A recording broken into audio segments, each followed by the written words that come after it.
India में गोरा होने का ट्रेंड बहुत ज़्यादा है। पेशेंट आके बोलता है कि मेरी शादी है, मुझे गोरा कर दो। कोई भी आम इंसान कैसे पता करे कि उसकी स्किन ड्राई है या फिर ऑयली? ऑयली स्किन में बेसिकली ये रहता है कि थोड़ा ऑयल प्रोडक्शन ज़्यादा रहता है, तो स्किन थोड़ी शाइनी ज़्यादा लगती है। ड्राई स्किन में पेशेंट बोलता है कि मैंने मॉइस्चराइज़र लगाया था लेकिन फिर भी मुझे ड्राइनेस हो रही है या फिर इरिटेशन हो रही है, स्किन खींची खींची लगती है। कोई 16 साल का लड़का या लड़की है, उसकी कोई प्रॉब्लम नहीं है, अच्छी स्किन है उसकी, लेकिन फिर भी सनस्क्रीन लगाते हैं, कुछ और चीज़ें लगाते हैं, तो लगाना चाहिए इसे? सबसे पहले अपन क्लींस करते हैं क्लेंजर या फेस वॉश से, उसके बाद में अपन मॉइस्चराइज करते हैं ताकि अपना जो स्किन बैरियर है वो इंटैक्ट रहे, और उसके बाद में हम सनस्क्रीन लगाते हैं ताकि यूवी डैमेज ना हो। सनस्क्रीन ऐसा नहीं कि सिर्फ हमें सन डैमेज से बचा रही है, वो हमें पिगमेंटेशन से बचा रही है, फोटो एजिंग नहीं होने दे रही, प्री मेच्योर एजिंग नहीं होने दे रही। अगर कोई पर्सन है उसके पास कोई बजट नहीं है ज़्यादा स्किन केयर के लिए, तो ऐसी कौन सी 3 प्रोडक्ट है जो उसके पास होने चाहिए?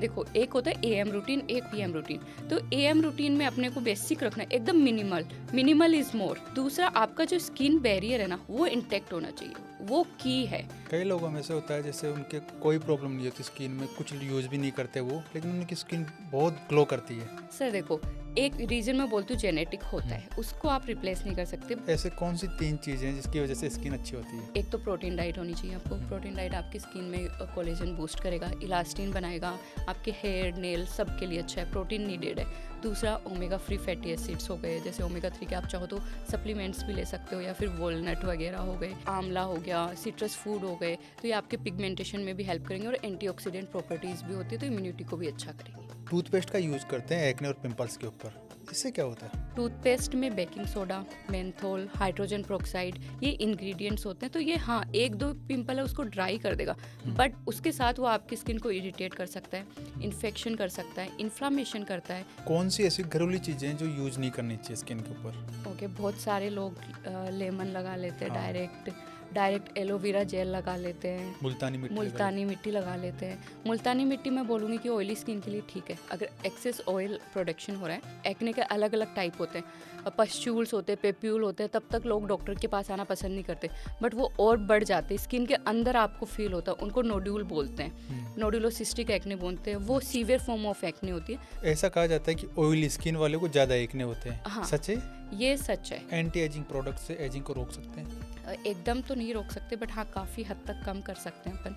जैसे कि कुछ प्रोसीजर हो गए, जैसे कि माइक्रो नीडलिंग, पीआरपी, लेजर्स, इन सब से अपन कोलेजन इंडक्शन कर रहे हैं, तो कोलेजन बना रहेगा तो अपने को स्लो हो गया। बोटॉक्स और फिलर क्या होते हैं? बोटॉक्स और फिलर्स को अपन एंटी एजिंग की तरह लेते हैं। लोगों में एक मेंटलिटी बनी हुई है कि ज़्यादा एक्सपेंसिव प्रोडक्ट्स होंगे तो ज़्यादा इफेक्ट करेंगे। डर्मेटोलॉजिस्ट की खुद की स्किन अच्छी नहीं होगी तो लोग उनसे इलाज नहीं करवाएंगे।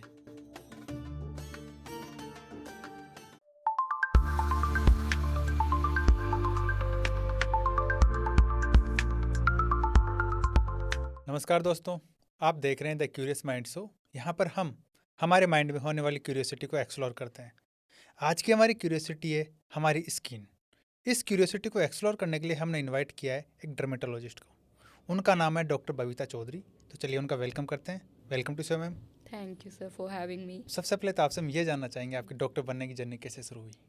डॉक्टर की इनिशियली पापा ने गाइड किया एमबीबीएस के लिए, और फिर जब पीजी की बारी आई तो ब्रांच सिलेक्शन में ब्रदर ने अच्छा गाइड किया। फिर जब मैंने स्टार्ट किया तो कॉस्मेटिक और क्लिनिकल डर्मेटोलॉजी में काफ़ी इंटरेस्ट आया, तो धीरे धीरे टाइम के साथ हो गया। आपने डर्मा क्यों चूज की? डर्मा का ये था कि एक तो इतना स्किन का एक्सपोजर भी नहीं होता, एमबीबीएस में भी थोड़ा थोड़ा पढ़ते हैं, और फिर थोड़ा नया था मेरे लिए क्योंकि एमबीबीएस में बहुत थोड़े थोड़े चैप्टर्स होते हैं, तो मुझे ये था कि कुछ नया पढ़ना है, कुछ नया करना है, इसलिए स्किन मैंने ली थी। हर इंसान ही अच्छी स्किन केयर की बात करता है, लेकिन अच्छी स्किन कैसी होती है?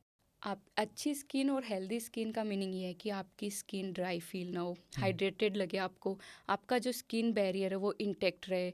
अगर स्किन बैरियर इंटैक्ट नहीं होगा तो आपको ड्राइनेस फील होगी, और स्किन डल लगेगी, और रेडनेस रहेगी, इरिटेशन रहेगी। तो अगर इन सब को अपने को हटाना है, और वो तभी अच्छा होगा जब आप अच्छे से हाइड्रेट रहें, लाइफस्टाइल अच्छी हो, और मॉइस्चराइजर अच्छे से करें। बट लोगों का ऐसे मानना है, अपने इंडियन कम्युनिटी से आते हैं तो, कि अगर गोरी स्किन है तो वो अच्छी है, और अगर गोरी नहीं है, काली है, तो वो अच्छी नहीं है। बिल्कुल, इंडिया में गोरा होने का ट्रेंड बहुत ज़्यादा है। पेशेंट आके बोलता है कि मेरी शादी है, मुझे गोरा कर दो, बट ऐसा नहीं है। आपका जो नेचुरल स्किन टोन है, डिफरेंट बहुत सारे टाइप्स होते हैं स्किन के भी, जो हेल्दी स्किन है, नेचुरल है, उसी पे रहो। अगर कोई उस स्किन में अगर कोई कंसर्न है, मान लो आपका फेयर कॉम्प्लेक्शन है, उसमें अगर आपको कहीं PIS दिख रहा है या मिलेज्मा वगैरह हो गया, पिगमेंटेशन हो गया, तब आप उसको ट्रीट करो। बाकी जो नेचुरल है वो हेल्दी है। लोग मेकअप को भी ऐसे स्किन को गोरा करने से समझते हैं कि इसीलिए मेकअप किया जा रहा है। बिल्कुल, बट मेकअप तो एक ब्यूटी का पार्ट हो गया, हम्म। तो लड़कियां तो ऑलमोस्ट सभी यूज़ करती है, वो एक पार्ट है। आजकल इतनी जैसे लाइफस्टाइल ऐसी हो गई है लोगों की, तो बहुत छोटी उम्र में स्किन खराब होती जा रही है। उसका रीज़न एक तो ये कि लोगों को नहीं पता कि उनका स्किन टाइप क्या है, हम्म। या फिर उनको प्रोडक्ट कौन से यूज़ करने हैं, या फिर वो रेगुलरली स्किन केयर रूटीन नहीं करते। मतलब एक दिन कर लिया फिर आलस के मारे छोड़ दिया, या फिर इंस्टाग्राम पे क्या चल रहा है ये सब फॉलो करने से आप जो अपनी नॉर्मल स्किन है ना उसको भी ख़राब कर रहे हो। जब आपको पता ही नहीं है कि आपका स्किन टाइप क्या है, आपको क्या अप्लाई करना चाहिए। आप फॉर एग्जांपल मैं नायासिनामाइड यूज़ कर रही हूँ, तो आप भी मुझे देख के वो यूज़ कर लो, मे बी आपको उसकी नीड ही नहीं हो। तो ऐसे ये सब नहीं करना, अपनी स्किन टाइप को देखो और अपने कंसर्न देखो और बेसिक स्किन रूटीन पे स्टिक रहो। कोई भी आम इंसान कैसे पता करे कि उसकी स्किन ड्राई है या फिर ऑयली है? ऑयली है, ऑयली स्किन में बेसिकली ये रहता है कि थोड़ा ऑयल प्रोडक्शन ज़्यादा रहता है, तो स्किन थोड़ी शाइनी ज़्यादा लगती है। ड्राई स्किन में पेशेंट बोलता है कि मैंने मॉइस्चराइज़र लगाया था लेकिन फिर भी मुझे और ड्राइनेस हो रही है या फिर इरिटेशन हो रही है, स्किन खींची खींची लगती है, ये सब रहता है। प्लस कॉम्बिनेशन स्किन टाइप होता है, उसमें आपके टी जोन में ऑयल प्रोडक्शन मिलता है, बाकी बाकी जगह नॉर्मल रहता है। तो इन सबको अपने को बैलेंस करना है, और हर स्किन टाइप के हिसाब से प्रोडक्ट भी अलग होते हैं, तो स्किन टाइप के अकॉर्डिंग प्रोडक्ट लो तो फिर ये सब नहीं होगा। बट मान लो कोई 16 साल का लड़का या लड़की है, उसकी कोई प्रॉब्लम नहीं है, अच्छी स्किन है उसकी, लेकिन फिर भी सनस्क्रीन लगाते हैं, कुछ और चीज़ें लगाते हैं, तो लगाना चाहिए इसे? डेफिनेटली लगाना चाहिए सर। एक बेसिक स्किन केयर रूटीन होता है, जैसे कि सबसे पहले अपन क्लींस करते हैं क्लेंजर या फेस वॉश से, उसके बाद में अपन मॉइस्चराइज करते हैं, ठीक है, ताकि अपना जो स्किन बैरियर है वो इंटैक्ट रहे, और उसके बाद में हम सन स्क्रीन लगाते हैं ताकि यूवी डैमेज ना हो। सन स्क्रीन ऐसा नहीं कि सिर्फ हमें सन डैमेज से बचा रही है, वो हमें पिगमेंटेशन से बचा रही है, और फोटो एजिंग नहीं होने दे रही, प्री मेच्योर एजिंग नहीं होने दे रही, और स्किन कैंसर ऑल दो इंडिया में इतना कॉमन नहीं है, बट फॉरेनर्स में उससे भी बहुत ज़्यादा प्रोटेक्शन करती है। तो ये मस्ट है, ये ऐसा है जैसा कि अपन रोज़ हेल्दी डाइट लेते हैं, एक्सरसाइज करते हैं, स्किन केयर रूटीन भी वैसा ही है, बस लोग इसको समझ नहीं पाते। नहीं, कुछ लोगों में ऐसे होता है कि जैसे मैं काला हूँ, आप हाँ गोरे हो, हाँ, कि मतलब काला हूँ मतलब स्किन अच्छी नहीं है, गोरी है मतलब स्किन बहुत अच्छी सी है। ये इंडिया में है ही, ये मेंटेलिटी की बात है सबको कि गोरी स्किन चाहिए सबको होती है। गोरी स्किन चाहिए, क्योंकि यूजुअली जब बच्चा बड़ा होता है उसको ऐसे ही बुली किया जाता है कि तू काला है, तू गोरा है, जबकि सबको ये सिखाना चाहिए कि जो है नेचुरल वो बेस्ट है। आप अपने स्किन टोन के साथ अपनी जो नेचुरल है ना उसके साथ छेड़छाड़ नहीं करनी चाहिए, जो है वो बेस्ट है। हाँ, उसको हेल्दी बना सकते हो, उसको मेंटेन कर सकते हो, और वो डेली स्किन के रूटीन से ही होगा। अगर कोई पर्सन है उसके पास कोई बजट नहीं है ज़्यादा स्किन केयर के लिए, तो ऐसी कौन सी 3 प्रोडक्ट है जो उसके पास होने चाहिए? ओके, देखो, एक होता है AM रूटीन, एक होता है नाइट रूटीन, PM रूटीन। तो AM रूटीन में अपने को बेसिक रखना है, एकदम मिनिमल, मिनिमल इज़ मोर, ठीक है। तो सबसे पहले क्लींजर या फेस वॉश, उसके बाद में मॉइस्चराइजर लगाना अपने स्किन टाइप के अकॉर्डिंग, और फिर अपने स्किन टाइप के अकॉर्डिंग आप सनस्क्रीन रख सकते हो। इस अच्छा। सनस्क्रीन ब्रॉड स्पेक्ट्रम होनी चाहिए, SPF 50 plus PA 4 plus plus होनी चाहिए। और अगर अभी मैं नाइट स्किन केयर रूटीन की बात करूँ, बस सेम यही सिंपल रखना है, बस आपका जो कंसर्न है ना उससे रिलेटेड इंग्रेडिएंट ऐड कर दीजिए। लाइक आप बोल रहे हो फॉर एग्जांपल आपको डार्क सर्कल्स है, तो आप पहले क्लींस करोगे, फिर मॉइस्चराइजर करोगे, फिर अपनी नाइट क्रीम लगाओ, या फिर कहीं पे आपको अनइवन स्किन टोन है, हाइपर पिगमेंटेशन है, तो फिर आप उससे रिलेटेड अपना सीरम लगाओ या फिर क्रीम लगाओ, बस इतना ही रखना है आपको। हेल्दी स्किन कैसे दिखती है वास्तव? हेल्दी स्किन का कुछ पॉइंट्स है, जैसे कि एक तो हाइड्रेटेड लगेगी, ठीक है। दूसरा, आपका जो स्किन बैरियर है ना वो इंटैक्ट होना चाहिए, वो की है। आपका स्किन बैरियर इंटैक्ट रहेगा तो आपकी स्किन है ना इरिटेटेड नहीं लगेगी, ड्राई नहीं लगेगी, डल नहीं लगेगी, टाइट लुक नहीं लगेगा आपका। और वो मॉइस्चराइज़र का काम है। मॉइस्चराइज़र इसीलिए लगाना चाहिए क्योंकि वो आपके जो स्किन का मॉइस्चराइज़र उसको लॉक रखता है, और एक्स्ट्रा हाइड्रेशन और मॉइस्चराइज़र प्रोवाइड करवाता है आपकी स्किन को। कई लोगों में से होता है जैसे उनके कोई प्रॉब्लम नहीं होती स्किन में, कुछ यूज़ भी नहीं करते वो, लेकिन उनकी स्किन बहुत ग्लो करती है। सर देखो, एक रीज़न मैं बोलती हूँ जेनेटिक होता है, उसको आप रिप्लेस नहीं कर सकते, बट हाँ, ऐसा नहीं है कि कुछ भी नहीं लगाते तो भी ग्लो करे। मॉइस्चराइज़र तो सब लगाते होंगे क्योंकि अदरवाइज़ तो स्किन ड्राई फील होती है, तो मॉइस्चराइज़र मस्ट है, सनस्क्रीन मस्ट है, ये बेसिक है, तो इतना तो करना ही है। पिंपल्स और एक्ने से हर दूसरा आदमी परेशान है, ये समस्या आजकल इतनी क्यों बढ़ गई है? एक्ने एक तो मैं बोलूँगी कि डिजीज़ की बजाय फिजियोलॉजिकल प्रोसेस है। इसके बहुत सारे कारण हैं, जैसे कि कई बार हार्मोनल इम्बैलेंस हो गया या फिर जेनेटिक हो गया, कई बार एक्सेस ऑयल प्रोडक्शन की वजह से हो गया या फिर क्लॉग्ड पोर हो गए, बैक्टीरियल भी हो सकता है, जैसे कि cutibacterium most common cause of acne है बैक्टीरियल में, या फिर अपनी लाइफस्टाइल। बहुत सारे हम जंक फूड खा रहे होते हैं, स्लीप साइकिल अच्छा नहीं है, स्ट्रेसफुल लाइफस्टाइल है, इन सब की वजह से एक्ने होते हैं। स्ट्रेस और नींद का क्या इफेक्ट आता है स्किन पे? ओके, स्ट्रेस और नींद की वजह से ये होता है कि अगर लेक ऑफ स्लीप रही तो अपनी स्किन को रात को हील होने का टाइम नहीं मिलता। मतलब lake of sleep means lake of skin recovery time. तो उस टाइम अपनी स्किन रात को अपने आप ही रिपेयर करती है, रीन्यू करती रहती है। तो जब अपनी स्लीप साइकिल और स्ट्रेस ज़्यादा बढ़ जाता है तो स्ट्रेस हार्मोन जो कि कोर्टिसोल होता है वो इंक्रीज़ हो जाता है, तो फिर उससे एक्सेस ऑयल प्रोडक्शन, इन्फ्लामेशन, ये सब होता है और फिर वो एक्ने को फ्लेयर अप करते हैं। कई लोग होते हैं जो चॉकलेट खाते हैं, बुना हुआ खाना बुना हुआ खाते खाते हैं, हैं, तो इसकी वजह से स्किन के ऊपर ये एक्ने पिंपल्स होते हैं। बिल्कुल होते हैं। शुगर हो गई, डेयरी प्रोडक्ट्स हो गए, इवन मिल्क भी हम बोलते हैं कि जब एक्ने बहुत सीवियर हो तो अवॉइड करो। ऑयली फूड, जंक फूड, इन सब को अवॉइड करने को बोलते हैं हम। तो ऑफ कोर्स अगर ये हम अपने डाइट से बाहर निकाल देंगे तो बहुत इफेक्ट आता है एक्ने में। ऐसी कौन सी 3 चीज़ें हैं जो हर आम आदमी डेली खाता है, उसको नहीं खाना चाहिए स्किन के लिए? स्किन के लिए एक तो शुगर, हर हम्म, चीज़ में शुगर हो गया, ठीक है। दूसरा मैं खाना नहीं बोलूँगी बट सन एक्सपोजर नहीं, अच्छा। अगर आप सन में जा रहे हो अपना सन स्क्रीन या फिर अपना कपड़ा बांध के मतलब प्रोटेक्शन लेना ही लेना है। प्लस कई बार स्मोकिंग, अल्कोहल, ये सब आजकल कॉमन है, तो ये सब अवॉइड करनी चाहिए क्योंकि इनसे आपको रिंकल्स जल्दी आएंगे, फाइन लाइंस होंगी, ओपन पोर्स होंगे। तो हाँ, इनका इफेक्ट आपकी स्किन पे डेफिनेटली दिखता है। और ऐसे कौन सी 3 चीज़ें हैं जिसकी वजह से स्किन अच्छी होती है? एक तो प्रोटीन डाइट होनी चाहिए आपको। हम्म, प्रोटीन डाइट आपकी स्किन में कोलेजन बूस्ट करेगा, इलास्टिन बनाएगा, आपके हेयर, नेल सब के लिए अच्छा है, प्रोटीन नीडेड है। दूसरा ओमेगा फ्री फैटी एसिड्स हो गए, जैसे ओमेगा 3 के आप चाहो तो सप्लीमेंट्स भी ले सकते हो या फिर वॉलनट वगैरह हो गए, आप फूड में ये ले सकते हो।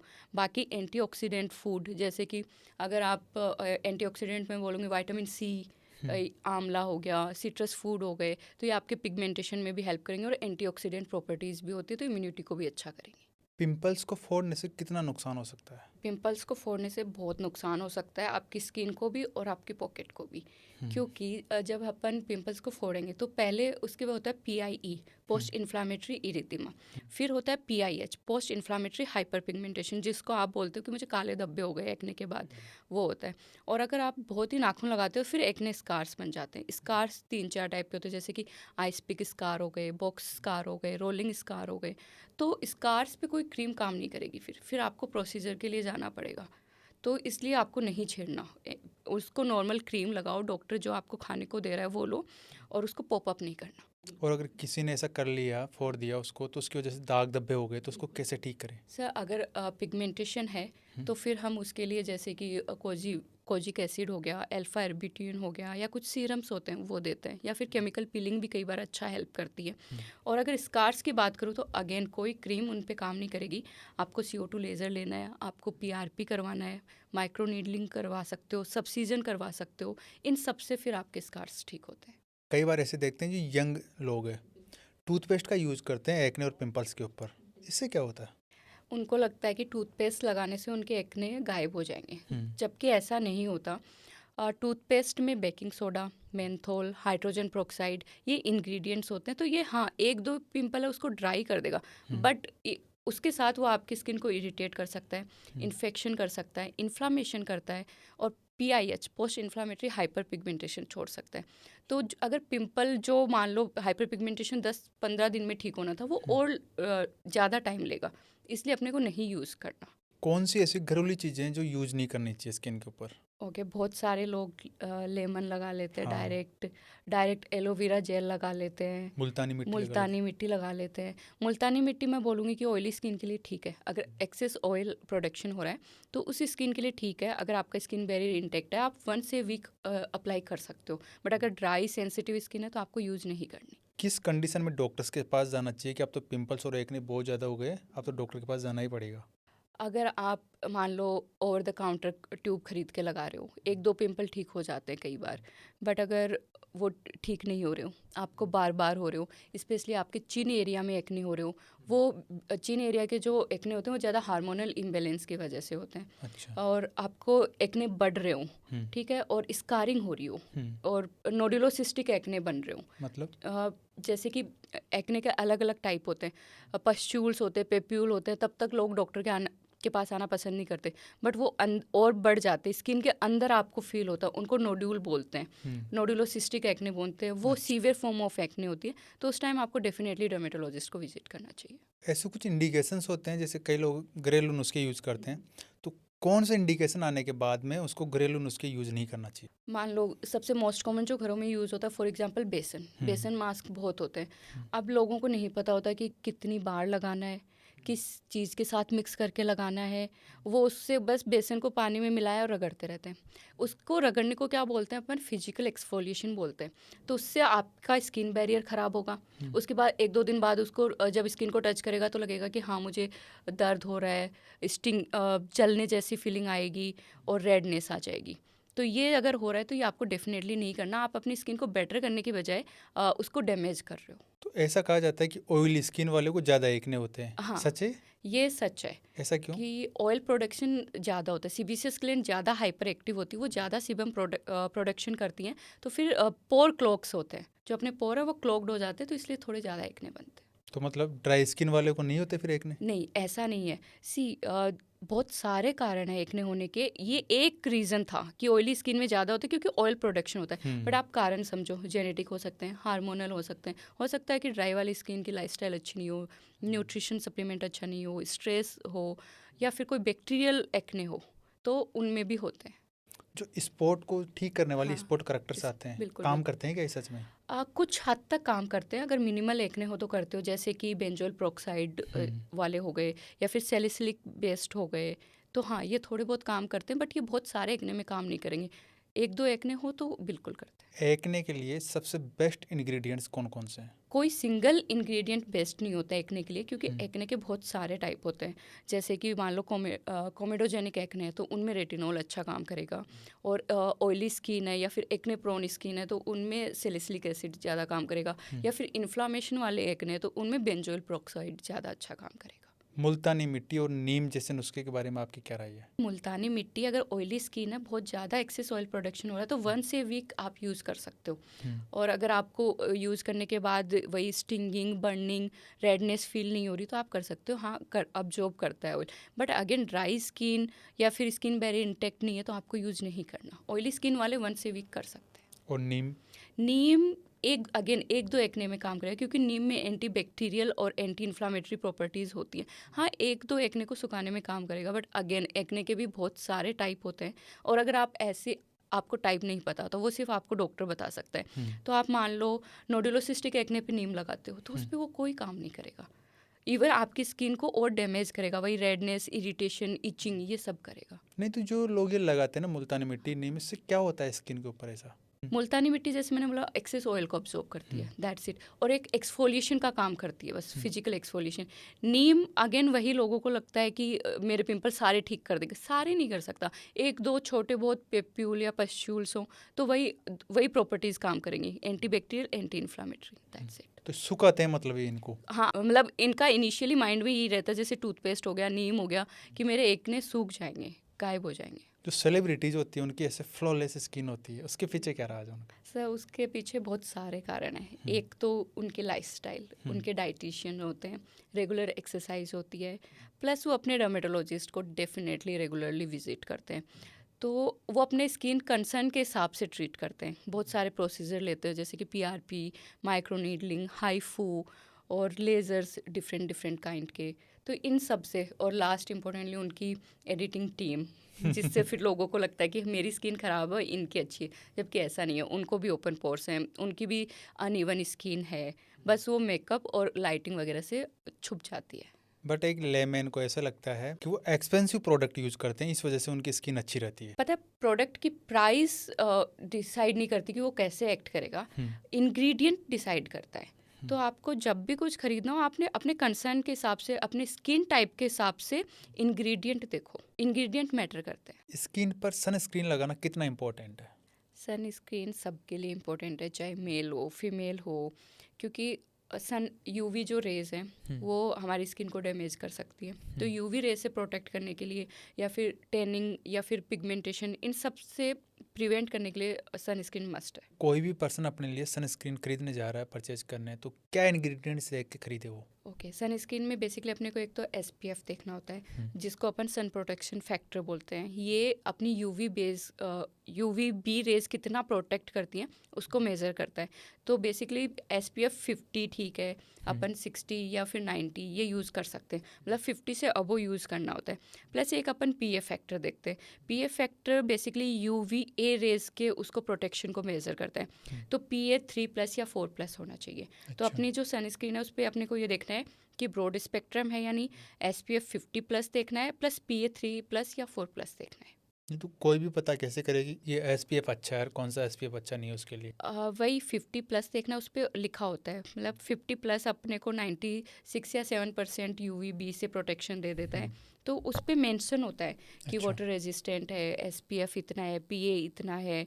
तो ये सब देख के अपन ले सकते हैं और अपनी इंडियन स्किन के लिए 50 से अबो प्रोटेक्शन अच्छा खासा दे देगी। इंडियन वेदर के हिसाब से कितना SPF होना चाहिए?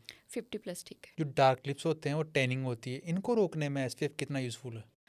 डार्क लिप्स की अगर मैं बात करूँ तो लिप्स की स्किन जो हमारी वो थोड़ी थिन होती है, तो मिलेनिन प्रोडक्शन जो होता है वो कम होता है और इसलिए वहाँ पे ज़्यादा थोड़ा सा डार्कनेस आ जाती है।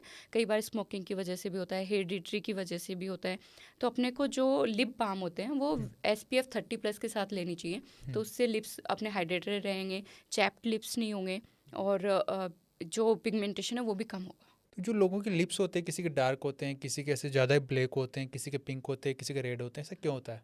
पहले अपने को कोज देखना है कि जेनेटिक है या फिर हेरिडिटरी है या फिर जैसे स्मोकिंग हो गया या फिर पिगमेंटेशन जिस भी वजह से आ रहा है, उस कोज को अपने को फाइंड आउट करना है, फिर उसको ट्रीट करना है। जेनेटिक्स का भी कुछ फ़र्क होता है इसमें? बिल्कुल, जेनेटिक्स का अपने ओवरऑल स्किन, हेयर सब जगह बिल्कुल रोल है, क्योंकि अपना जो DNA है वो अपने को जो अपने पेरेंट्स से मिल रहा है वो डेफिनेटली अपना काम करता है। ऐसी कौन सी एज है जिसके अंदर जाने के बाद में स्किन अपने आप ऐसे लगने लग जाती है कि यार अब एजिंग शुरू हो गई है?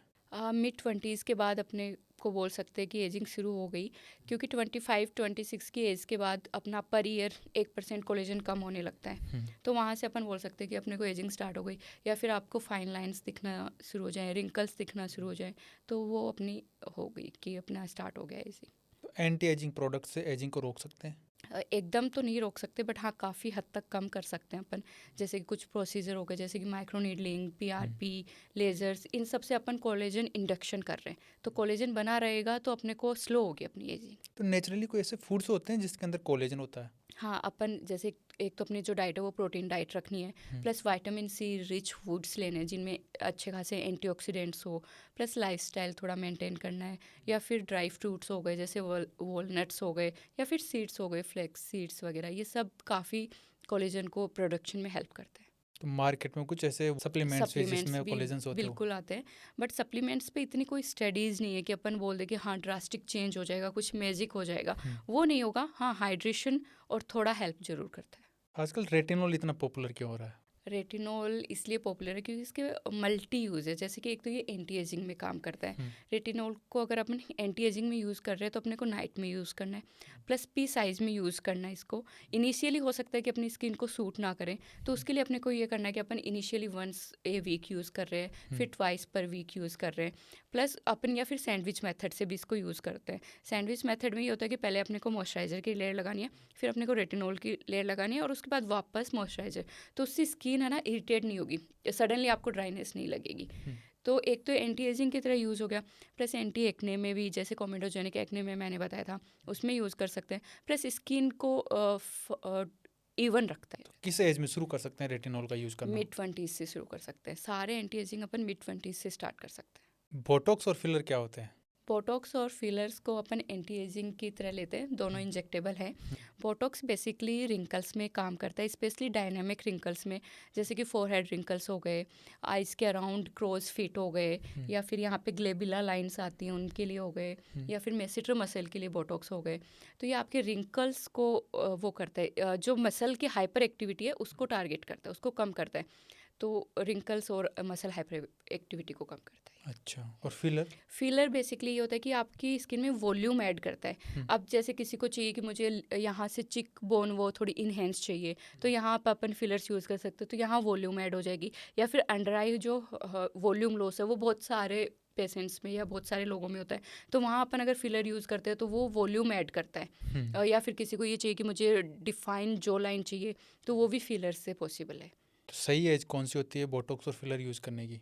अगर बोटॉक्स की मैं बात करूँ तो अगर आप अर्ली स्टार्ट कर रहे हो तो उसको अपन प्रिवेंटिव बोटॉक्स बोलते हैं कि रिंकल्स थोड़े स्लो आएंगे। और या फिर जब आपको रिंकल्स अच्छे खासे दिखने लग जाएं, जैसे कि मैंने बोला डायनेमिक रिंकल्स पे अच्छा काम करता है, तो आप तब स्टार्ट कर सकते हो। मतलब ये पेशेंट की नीड पे डिपेंड करता है कि उसको नीड है या नहीं। पेशेंट सिलेक्शन से ही होना चाहिए आपका। बोटॉक्स और फिलर जो होते हैं सच में यूज़फुल होते हैं या नहीं होते हैं? बिल्कुल यूज़फुल है। बोटॉक्स रिंकल्स पे अपना काम करेगा। फिलर्स जो कि HA एसिड होता है वो अपना वॉल्यूम ऐड करेगा। बोटॉक्स का जो इफेक्ट है वो बेसिकली 5 to 7 मंथ्स रहता है। और अच्छा। फिलर्स को अपने को रिजॉल्व करने की नीड पड़ जाती है जब अपने को मान लो कि वापस लेना है, या फिर कई बार किसी को होता है कि मुझे अब नहीं चाहिए, तो अपन उसको रिजॉल्व कर सकते हैं। इसमें कौन से इंग्रेडिएंट्स होते हैं बोटॉक्स और फिलर के अंदर जो आप यूज़ करते हो? बोटॉक्स में बोटुलिनम टॉक्सिन से बना होता है, और जो फिलर्स है वो हाइलुरोनिक एसिड से बने होते हैं। बोटॉक्स और फिलर का असर कितने दिनों तक रहता है? बोटॉक्स का आप मान के चलो 5 to 7 मंथ्स, एंड फिलर्स का 1 ईयर तक लास्ट कर जाता है। फिर उसके बाद में वापस सिटिंग लेनी पड़ती है? बिल्कुल मेंटेन आपको करना पड़ता है। अक्सर आपको इंडियन स्किन्स में सबसे ज़्यादा प्रॉब्लम्स कौन सी देखने को मिलती है? सबसे ज़्यादा मैं बोलूँगी मिलेज़मा, जिसको आम भाषा में झाइयाँ बोलते हैं। अपने फोरहेड हो गया, अपर लिप्स हो गया, नोज़ हो गया, बायलेटरल चिक्स हो गया, यहाँ पे कुछ ब्राउन कलर के जो पैचेस दिखते हैं वो हो गए, प्लस टैनिंग हो गया, या फिर PIH हो गया, हाइपर पिगमेंटेशन हो गया, हेयर रिलेटेड इश्यूज हो गए जैसे कि डेंड्रफ, सीबोरिक डर्मेटाइटिस ज़्यादा होता है,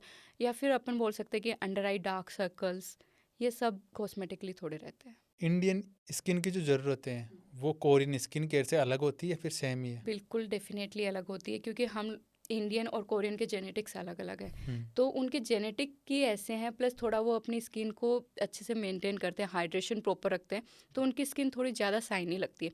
बट इंडियन स्किन में अगर मैं हेल्दी स्किन बोलूँ तो आपको हाइड्रेशन अच्छा रखना है, प्लस आपका स्किन बैरियर जो है वो इंटेक्ट और स्ट्रॉन्ग होना चाहिए, जो कि अपन मॉइस्चराइजर से अचीव कर सकते हैं। तो जो आपका नेचुरल है, स्किन टोन इवन होनी चाहिए, यही हेल्दी स्किन है।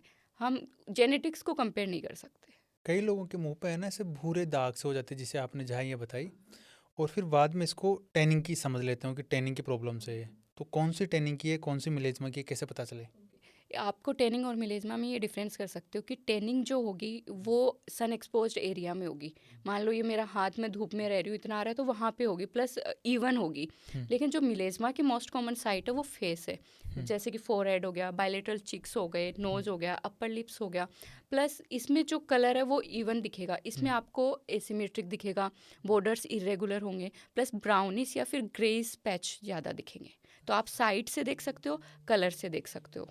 तो मिलेजमा जो होता है मेल और फीमेल दोनों में होता है? हाँ, मेल फीमेल दोनों में होता है, लेकिन फीमेल्स में मोर कॉमन है, तो मिलेजमा के लिए ऐसे कहा जाता है इसके लिए कि ये जो प्रेगनेंसी के बाद में ज़्यादा होती है। क्योंकि हार्मोनल इम्बेलेंस की वजह से हो जाता है। जैसे इसके कोज की बात करूँ तो मैं हार्मोनल इम्बेलेंस हो गया, या फिर हीट हो गया, UV एक्सपोजर हो गया, या फिर किसी प्रकार का इन्फ्लामेशन हो गया, तो इन सब की वजह से झाइयाँ होती है। अगर किसी को मिलेजमा है या जाइयाँ हैं तो उसका स्किन केयर रूटीन कैसा होना चाहिए? स्किन केयर रूटीन का ये कि अगर मैं मिलेजमा के ट्रीटमेंट की बात करूँ तो ये थोड़ा सा ट्रिकी है, प्लस ये लंबा चलता है, और इसको लॉन्ग टर्म के लिए हो सकता है कि मेंटेन भी करना पड़े, क्योंकि मिलेजमा की रिकरेंस रेट बहुत हाई है।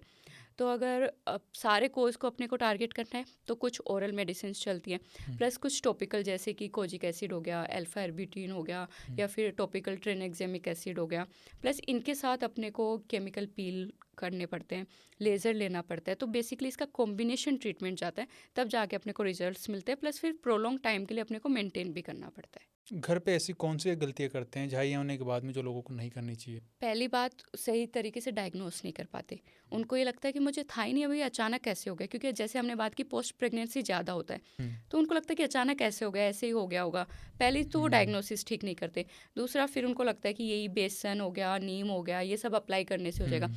बेसिकली वो एक्सफोलिएट कर रहे होते, उसको ट्रीट नहीं कर रहे होते, आप उसको छेड़ रहे हो, आप उसको और बढ़ा रहे हो इन सब से। तो कोई होम रेमेडीज़ नहीं है मिलेस्मा के लिए। जो डार्क सर्कल्स होते हैं लोगों के, इसका सबसे कॉमन कारण क्या है? अगर मैं डार्क सर्कल्स को कॉज की बात करूँ तो फर्स्ट हो गया जेनेटिक या फिर हेरिडिटरी। हुँ, प्लस कई बार होता है कि लेक ऑफ स्लीप, उस वजह से अपने को टायर्ड लुक लगता है, या फिर बार बार आई रब कर रहे हो अपन, लाइफस्टाइल ढंग से मेंटेन नहीं कर पा रहे हो। प्लस कई बार आपकी ऑर्बिट की स्ट्रक्चर ही ऐसी होती है। तो ये सारे रीजंस है। क्रीम्स यूज़ करने के बाद में डार्क सर्कल सच में हटा सकते हैं बिल्कुल? देखो, डार्क सर्कल के लिए पहले अपने को कोज देखना है। हुँ, अब कि ये पिगमेंटेड है या फिर कुछ स्ट्रक्चरल है, अपने को ये देखना है। तो बेसिकली क्या करना है कि आप नॉर्मल लाइट में खड़े हो और उसके बाद कलर देखो अंडर आई की क्या आ रहा है। हुँ, अगर आपका कलर ब्राउनिश आ रहा है तो वो हुँ, पिगमेंटेशन है। फिर आप उसको क्रीम से कंट्रोल कर सकते हो, जैसे कि विटामिन ई, विटामिन के, अर्ब्यूटिन हो गया, कोजिक एसिड हो गया। इन सब क्रीम से अपन उसको मैनेज कर सकते हैं, क्योंकि वो एक्चुअल पिगमेंटेशन है। हुँ, लेकिन अगर वहीं आपको लाइट में ग्रेइश दिख रहा है या फिर ब्लूइश दिख रहा है, तो हुँ, वो उसके रीजंस अलग होते हैं। वो इसलिए दिखता है कि मान लो कई बार या तो अंडर आई स्किन बहुत थिन हो रही हो, या फिर जो अंडरनीथ ब्लड वेसल्स है वो ज़्यादा विजिबल हो रही हो, इस वजह से वो कलर दिखता है। तो उसके लिए फिर प्रोसीजर्स लगते हैं, वो क्रीम में काम नहीं करेगा। पहले कोज को पकड़ो, हुँ। फिर उसके ट्रीटमेंट को, तो इफ़ेक्टिव है डेफिनेटली। कई बार क्या होता है कि अंडर आई हेलोनेस होती है, वॉल्यूम लॉस होता है, तो वहाँ पे कोई क्रीम कुछ काम नहीं करेगा, वहाँ पे अपने को फिलर्स ही लेने हैं या फिर स्किन बूस्टर्स लेने हैं। डार्क सर्कल्स होते क्यों हैं एक्चुअली में? डार्क सर्कल्स का सही यही रीज़न है कि जैसे मैंने बोला कि कई बार जेनेटिक हो सकता है, हुँ, या फिर अपन लाइफस्टाइल न्यूट्रिशन को मेंटेन नहीं कर रहे, बार बार रबिंग कर रहे हैं, इन सब की वजह से डार्क सर्कल्स हो सकता ऐसे कहा जाता है कि जैसे प्रॉपर नींद नहीं ले रहे, फ़ोन ज़्यादा यूज़ है। कर रहे बिल्कुल हैं। बिल्कुल, उसका डेफिनेटली अगली मॉर्निंग टायर्ड लुक आता है, और डार्क सर्कल अगर थोड़े बहुत है तो वो ज़्यादा दिखते हैं। ये सब इसी की वजह से। आजकल हर इंसान हेयर फॉल से परेशान है। हेयर फॉल क्यों होता है? हेयर फॉल के बहुत सारे रीजंस है, हुँ, जैसे कि कई बार हेरिडिटरी होता है, हुँ, लाइक आपके मामा साइड या पापा साइड किसी को, तो एक तो हेरिडिटरी रीजन हो गया। हुँ, प्लस कई बार न्यूट्रिशनल डेफिशिएंसी की वजह से हो गया, या फिर स्ट्रेसफुल लाइफस्टाइल हो गया, स्लीप साइकिल वगैरह अच्छा नहीं हो रहा, न्यूट्रिशन डेफिशिएंसी हो गई, या फिर डेंड्रफ हो गया। ये कॉमन कॉजेज रहते हैं हेयर फॉल के। हेयर फॉल और स्किन का आपस में कोई कनेक्शन है? हाँ, जैसे कि हेयर फॉल अगर मैं बोलूँ न्यूट्रिशनल डेफिशिएंसी की वजह से हो रहा है, हुँ, तो उसका इफेक्ट स्किन और हेयर दोनों पे दिखेगा।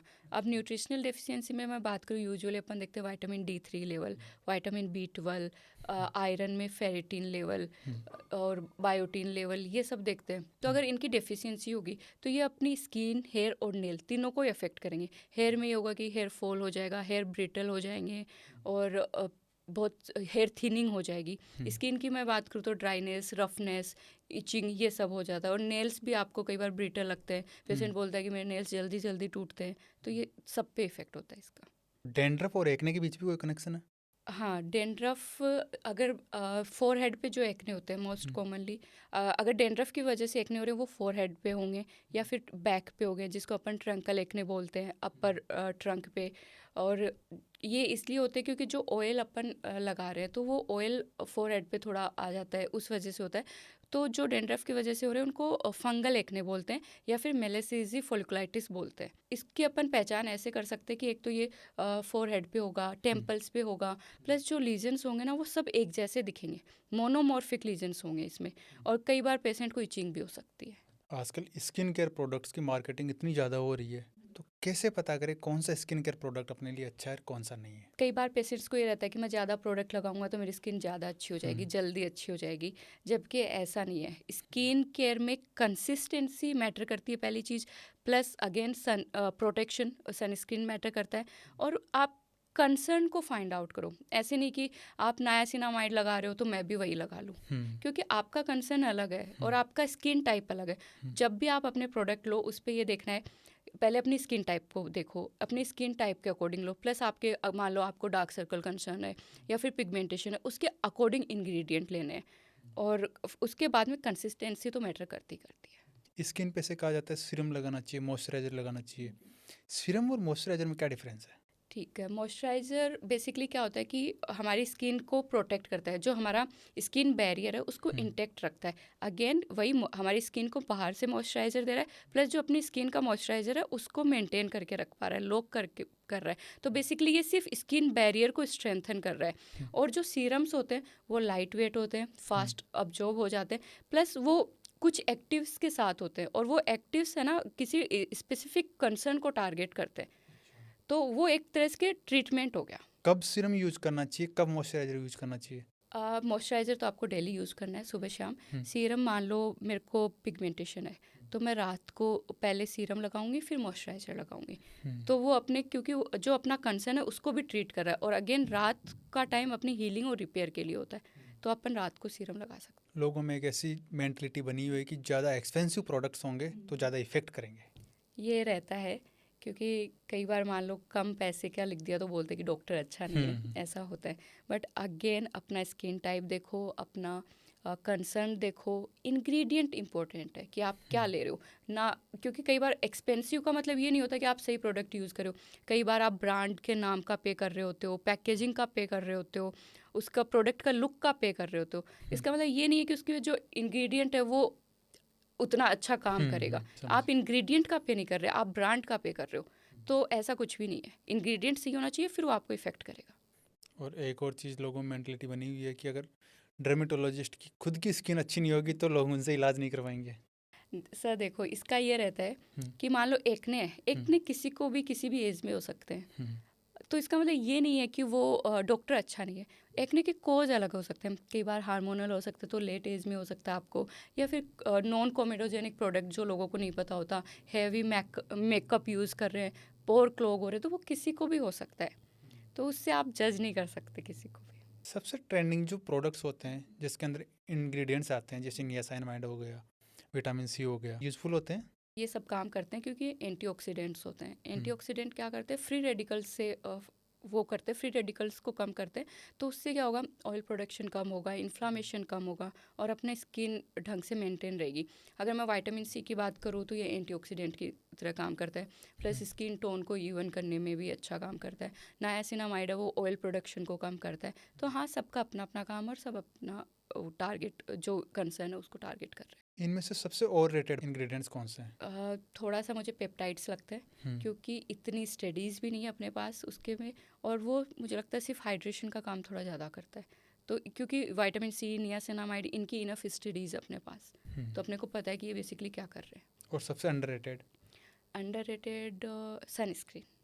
सनस्क्रीन लोगों को लगता है कि नीड ही क्या है। कौन से स्किन कॉम्बिनेशंस बिल्कुल यूज़ नहीं करना चाहिए? कई लोग करते हैं ना, ये भी लगा रहे हैं वो भी लगा रहे हैं, ऐसे। इसके लिए मैं बस यही बोलूँगी कि बहुत सारे एक्टिव्स एक साथ यूज़ नहीं करने। फॉर एग्जांपल, आप रात को रेटिनॉल यूज़ कर रहे हो, बट आपको लग रहा है कि मैं एक सीरम और जैसे कि ग्लाइकोलिक एसिड का या किसी सैलिसिलिक एसिड का ऐड कर लूँगी तो मुझे जल्दी रिजल्ट आ जाएगा। ऐसा नहीं होता। आप ज़्यादा एक्टिव को मिक्स कर रहे हो तो वो आपकी स्किन को ना सेंसिटिव कर रहा है, इरिटेट कर रहा है, एक्सफोलिएट कर रहा है, वो ट्रीट नहीं कर रहा, वो उसको डैमेज कर रहा है। तो लिमिटेड लेकिन कंसिस्टेंसी के साथ। डाइट का स्किन पे कितना इफेक्ट आता है? डाइट का बिल्कुल आता है। मैं बोलूँगी कि 40-50% डाइट का रोल रहता ही रहता है। जैसे कि अगर प्रोटीन डाइट की बात करूँ, प्रोटीन हमारे कोलेजन प्रोडक्शन, इलास्टिन प्रोडक्शन के लिए नीडेड होता है, और ये सब हमें स्किन को अच्छी रखने के लिए नीड होती है, प्लस नेल हेल्थ के लिए, हेयर हेल्थ के लिए भी हमें नीड होती है। तो डाइट अपना काम करती है। स्किन के लिए टॉप 3 फूड कौन से होते हैं जो एक आम आदमी डेली यूज़ कर सकता है? ओके, तो उसके लिए एलमंड्स एंड वॉलनट्स मैं बोलूँगी।